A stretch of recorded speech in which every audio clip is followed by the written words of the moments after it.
Bangla film industry জুড়ে এখন শুধু একটাই নাম বারবার ভেসে আসছে, সুপারস্টার দেব।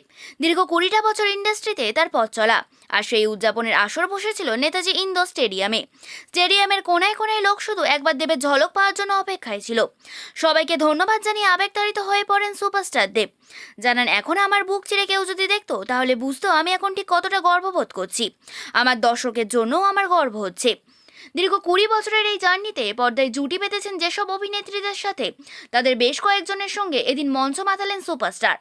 দেবের জন্য মুম্বাই থেকে এসেছিলেন বন্ধু অভিনেত্রী পূজা ব্যানার্জি। টলি কুইন কৈলা মল্লিকের সঙ্গে দেবের নাচ থেকে নস্টালজিয়ায় ভেসেছিলেন অনেকেই।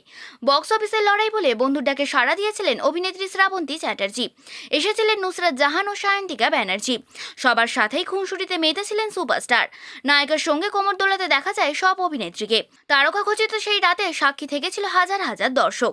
অথচ দেবের এই নায়িকাদের ভিড়ে নেই শুভশ্রী গাঙ্গুলি। তবে কি ধূমকেতুর মতোই নিভে গেল দেশ জুটি?